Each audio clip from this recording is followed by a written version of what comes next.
जय गुरुदेव।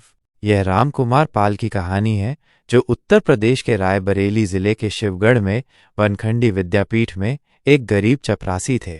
उनकी मासिक आय 70 रुपये थी और उनके पास केवल 1.25 बीघा जमीन थी, जिससे उनके परिवार को 2 वक्त का भोजन भी मुश्किल से मिल पाता था। वो बाबा जय गुरुदेव जी के परम भक्त थे। गुरु का आगमन और चमत्कार राम कुमार ने स्वामी जी महाराज से अपने गांव में सत्संग आयोजित करने का निवेदन किया, जिसे स्वामी जी ने स्वीकार कर लिया। जब राम कुमार को स्कूल में कार्यक्रम की अनुमति नहीं मिली और लाउडस्पीकर आदि की व्यवस्था की चिंता हुई, तो लेखक ने उन्हें ढाढ़स बंधाया और स्वयं प्रिंसिपल से मिलकर अनुमति दिलवाई। निर्धारित समय पर स्वामी जी शिवगढ़ पहुंचे। सत्संग के बाद स्वामी जी ने लेखक की मोटरसाइकिल पर बैठकर राम कुमार के घर जाने का निश्चय किया। रास्ते में एक खेत के पास रुककर स्वामी जी ने पूछा कि ये किसका खेत है। राम कुमार ने बताया कि वो उसका ही खेत है। स्वामी जी ने उस खेत के चारों ओर पैदल चक्कर लगाया और लौटकर राम कुमार से कहा, आज से तुम्हें दोनों टाइम भोजन मिलेगा। इसके बाद स्वामी जी राम कुमार के कच्चे मकान में गए।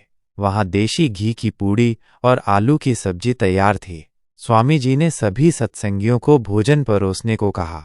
चमत्कारी रूप से डलवे में रखी पूड़ियां सबके खाने के बाद भी भरी हुई थीं। लेखक ने राम कुमार से कहा कि बची हुई पूड़ियां गांव में बंटवा दें।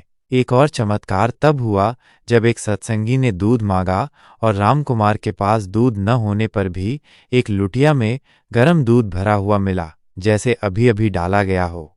प्रारब्ध का बदलना। लगभग 7 महीने बाद राम कुमार लेखक के दफ्तर आए। वह धोती, कुर्ता, टोपी और सदरी की बढ़िया पोशाक में थे और एक अच्छी घड़ी खरीदने को कह रहे थे। उन्होंने बताया कि उन पर मालिक की बहुत बड़ी दया हुई है और अब वे दोनों समय दूध रोटी खाते हैं। उन्होंने बताया कि उनके 1.25 बीघा खेत में 40 मन पक्का गेहूं हुआ था, जिसे देखकर लोग हैरान थे।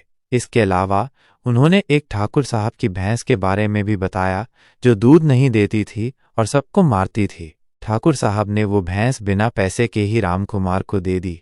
राम कुमार ने भैंस के पेट और पीठ पर जय गुरुदेव लिख दिया, जैसा कि स्वामी जी ने सत्संग में बताया था कि ऐसा करने से जानवर भी ठीक हो जाते हैं।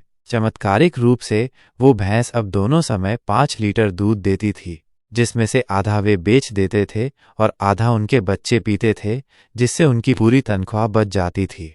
लेखक ने राम कुमार की कहानी सुनकर कहा कि जैसे तुम्हारे दिन बहुरे हैं, वैसे सबके दिन बहुरे।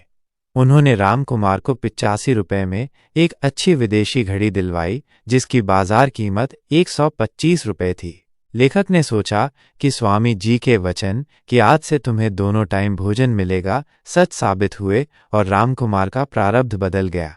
यह कहानी गुरु की दया और उनके चमत्कारों पर आधारित है, जो किसी के भी जीवन को पूरी तरह से बदल सकते हैं। जय गुरुदेव।